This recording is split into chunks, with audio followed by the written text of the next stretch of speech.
The lamp on the table burned low, and its light did not reach every corner of the room. It didn't need to. It only needed to reach the bed. On an isolated farm on the American prairie, in the autumn of 1875, a mother sat beside a child whose breathing had changed since sundown. She had already tried what she knew: a mustard plaster warming against the chest, a spoonful of something bitter kept for exactly this kind of night. She had done what generations before her had done first, because in a house like this one, medicine began at home, not with a doctor. For most of the century, that was simply how illness was met. Long before a family called for outside help, someone in the house had already tried to solve the problem alone. But there was a point past which home remedies stopped being enough. And on this particular night, that point had arrived. Somewhere beyond the walls of that farmhouse, a decision was forming, the kind of decision that, in a city like New York or Boston that same year, might have taken minutes to act on: a messenger sent, a short carriage ride, a physician's office only blocks away. Here, it meant something else entirely. It meant knowing that getting a doctor was not a phone call. It was not an address typed into a device that could summon help within minutes. In 1875, in a farmhouse far from any town, calling a doctor meant someone had to leave the house, in the dark, uncertain how far they would need to travel, uncertain whether the physician would even be reachable when they arrived, because he might already be at another farm, attending another emergency, on another dark road. This was the reality behind a phrase that, today, sounds almost casual. We need a doctor. In much of rural America in the 1870s, that sentence was the beginning of a journey with no fixed length and no guaranteed outcome. What did it actually take, in an ordinary farmhouse, on an ordinary night, in a decade before ambulances, before rural telephones, before hospitals were anywhere close, to get a sick person the help they needed? Who decided when home treatment wasn't enough? Who rode out to look for the doctor, and how did they even know where to find him? What did the doctor carry with him, and what could he actually do once he arrived? And what happened to the family in the hours between the decision and the knock at the door? This episode follows one such night, not a single documented family, but a night built from the real patterns of rural medicine in the 1870s American Midwest. The remedies tried first, the ride into the dark, the search for a physician who might not be home, the return, the work done by lamplight in a farmhouse kitchen turned, for a few hours, into the only operating room for miles. Because in 1875, saving a life in rural America depended on more than medical knowledge. It depended on distance. It depended on weather. It depended on whether the right person was reachable at the right hour. And sometimes, it depended on nothing more than luck. The house was a modest wood-frame farmhouse, the kind that could be found across much of the rural Midwest by the 1870s, a story and a half, a few rooms, a stove that did the work of cooking, heating, and holding the family together through the coldest months. It was not luxurious, and it was not primitive. It was ordinary. Thousands like it stood scattered across the plains, each one separated from its nearest neighbor by fields, fences, and often, miles. By the time the lamp was lit that evening, the family already understood something that families in this situation understood instinctively: help, if it came at all, would not come quickly. Rural households in the 1870s were, out of necessity, largely self-reliant when it came to health. A cut, a fever, a stomach complaint, a difficult night with a coughing child, these were handled first with what the house itself could provide. A mother might reach for a mustard plaster to ease chest congestion, a dose of whiskey or a bitter home tonic kept on a shelf for exactly this kind of emergency, a poultice pressed against a wound. This was not neglect. It was the accumulated, practical knowledge that every household needed simply to survive a distance from professional medicine. In many communities, this knowledge passed from mother to daughter, neighbor to neighbor, long before it appeared in any book. For most complaints, this was enough. Fevers broke, wounds closed, Children recovered from the kind of illness that, a generation later, a doctor might not even be called for. But not always. And when it wasn't enough, a family faced a decision that people living closer to a town rarely had to make in quite the same way. Do we go now, in the dark, not knowing if help can even be reached, or do we wait and hope the night resolves on its own? That decision alone could take precious time. It required weighing the severity of the symptoms against the real danger of the ride itself, a horse on an unlit, uneven road, in whatever weather the night happened to bring. It required deciding who would go, because leaving the house meant leaving behind whoever remained. Other children, an ailing patient, animals that still needed tending before dawn regardless of what was happening inside. In this household, the decision fell, as it typically did in this period, to the husband and father. Riding out alone at night for medical help was overwhelmingly a task performed by men, not because women lacked the capability, but because the roles of the farm household were divided along lines that most rural communities of the 1870s would have considered unremarkable. She stayed with the sick, and with whoever else needed care under that roof. He rode. Before he could leave, the horse had to be saddled, not a task that could be rushed regardless of urgency.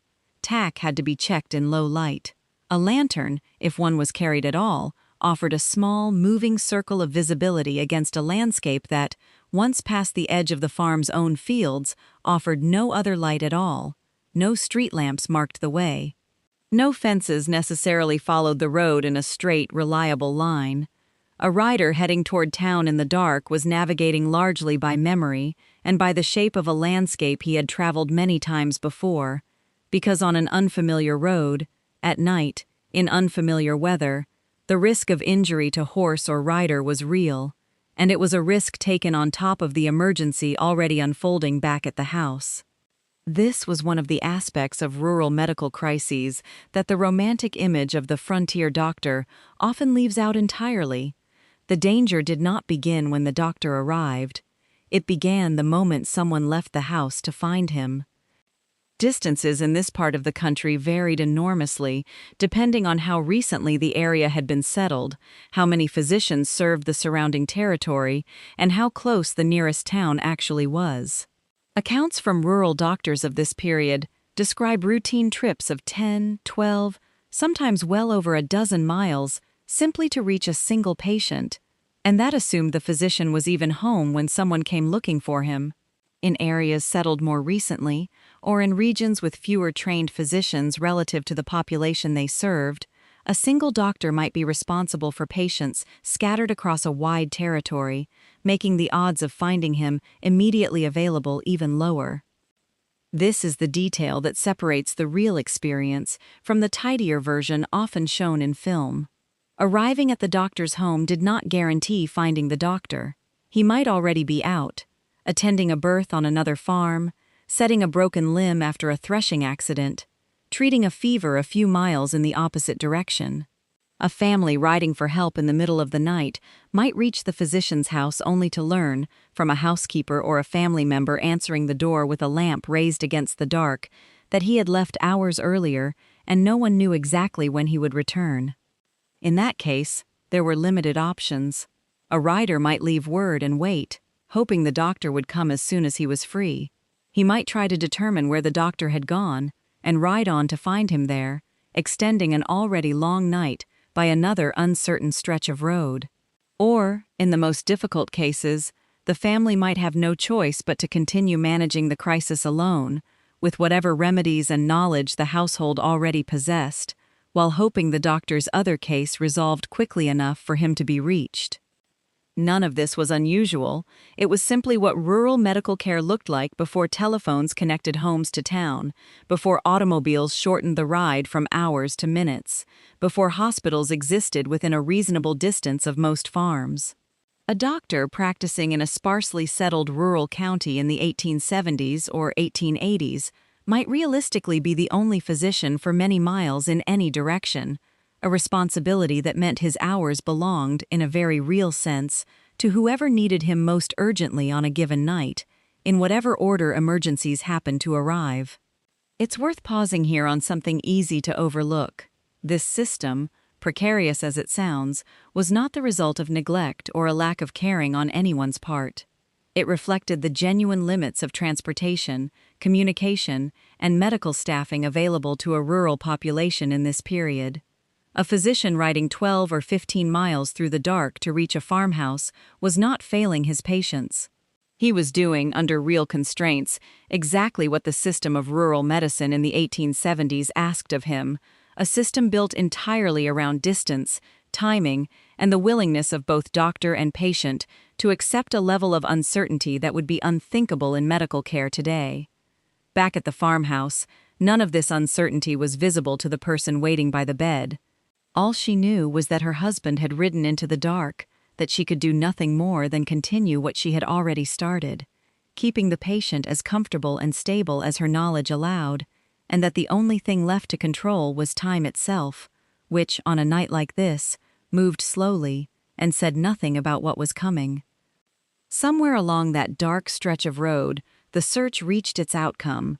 The physician was located, whether at his own home, at a neighboring farm where he had just finished attending another patient, or partway between one call and the next. This was itself a matter of chance as much as effort. A family's night could turn on nothing more complicated than which direction the doctor happened to be riding when word finally reached him. Once found, the physician did not simply follow the messenger back. He first had to prepare, checking that his bag held what the night's ride might require, hitching his own horse or buggy if the road allowed for one, and accepting, without complaint, that his own night's rest was now over regardless of what waited for him at the farmhouse.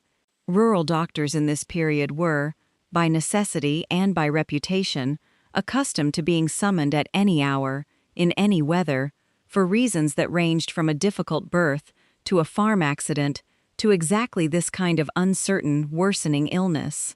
Records from rural physicians of the era describe exactly this pattern: long hours, unpredictable calls, and a professional life organized entirely around other people's emergencies rather than a fixed schedule of their own. The return trip was, if anything, more demanding than the ride out. Two riders now moved along the same uneven road in the same darkness, at a pace constrained by whatever the terrain, the weather, and the doctor's equipment allowed.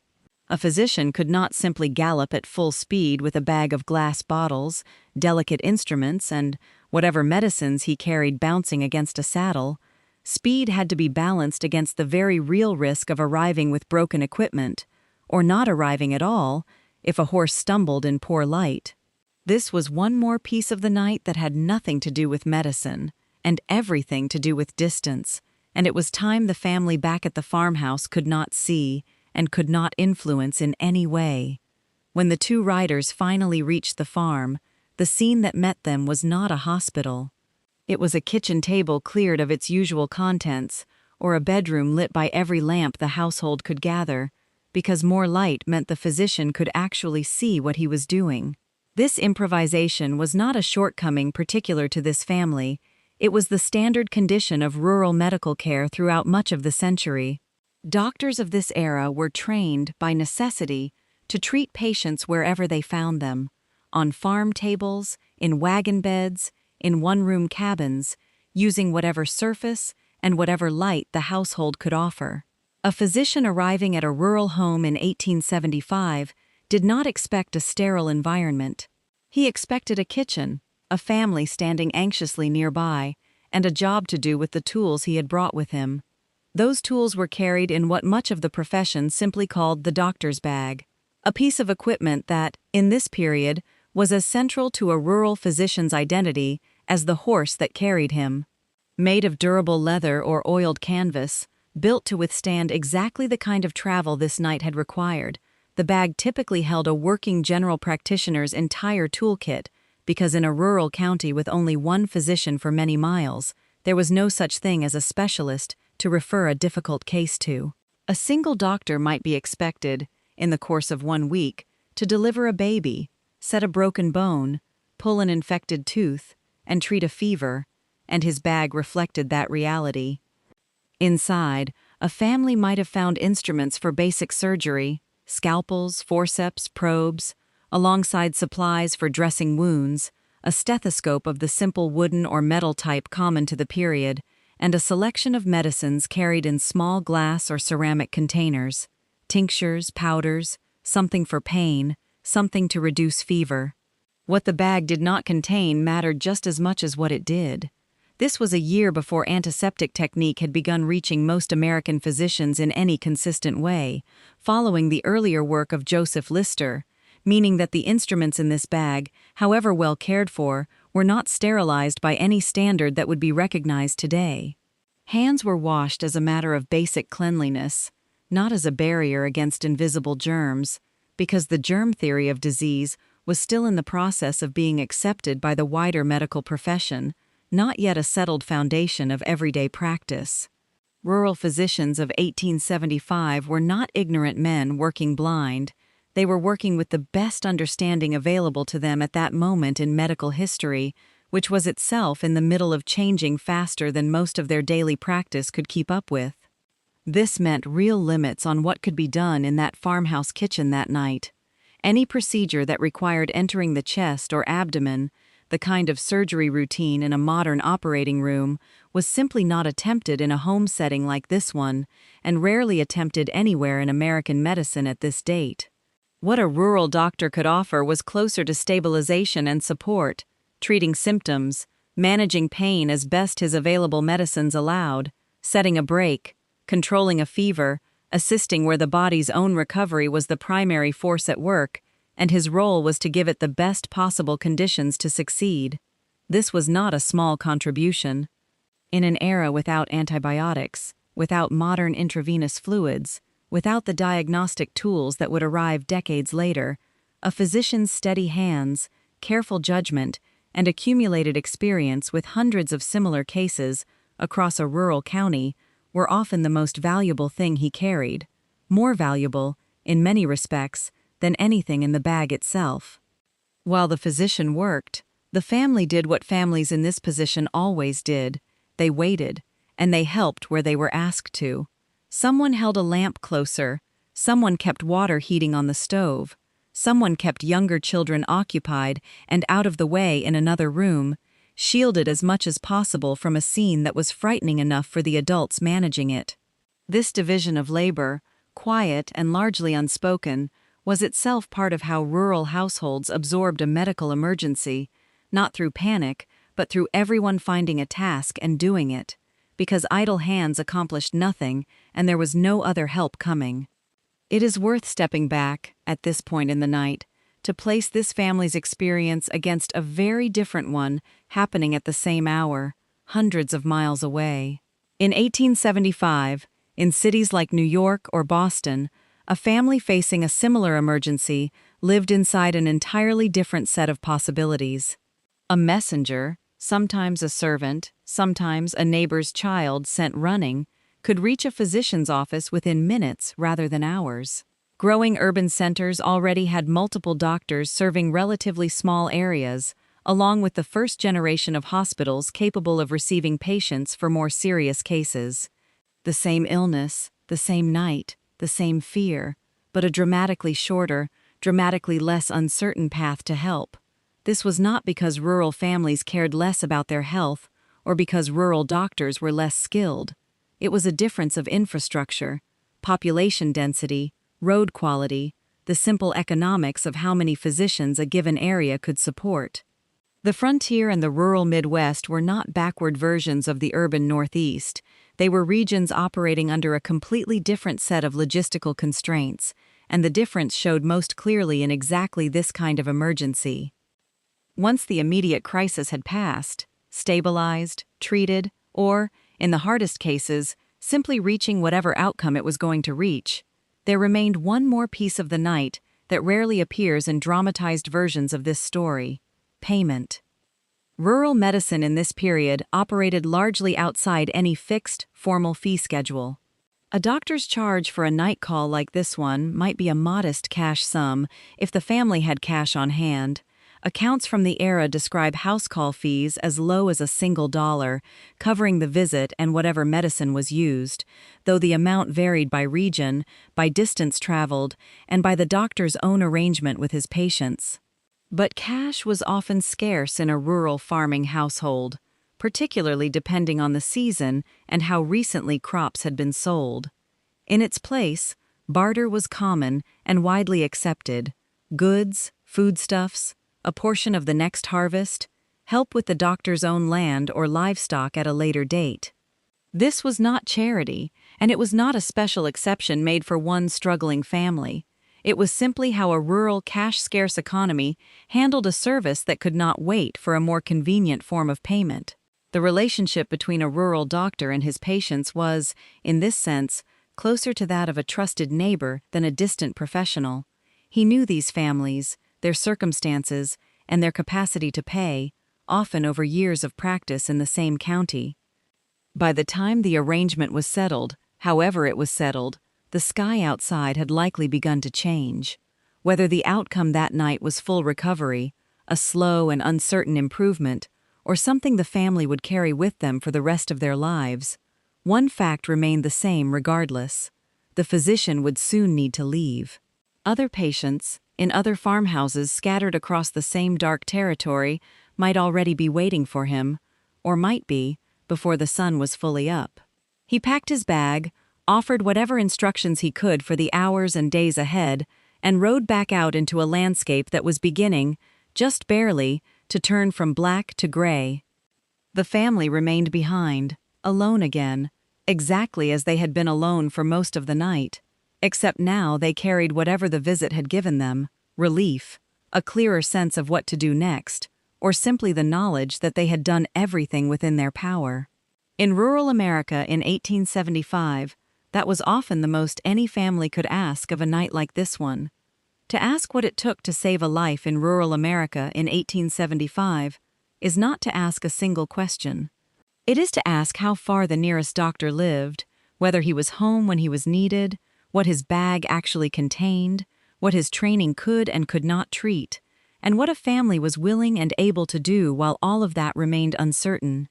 There was no single answer, because there was no single 19th century America.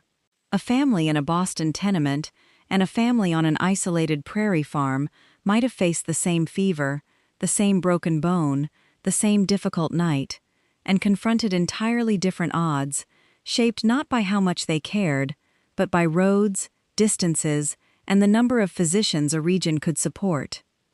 What this night reveals is not a story of neglect, and not a story of heroism either.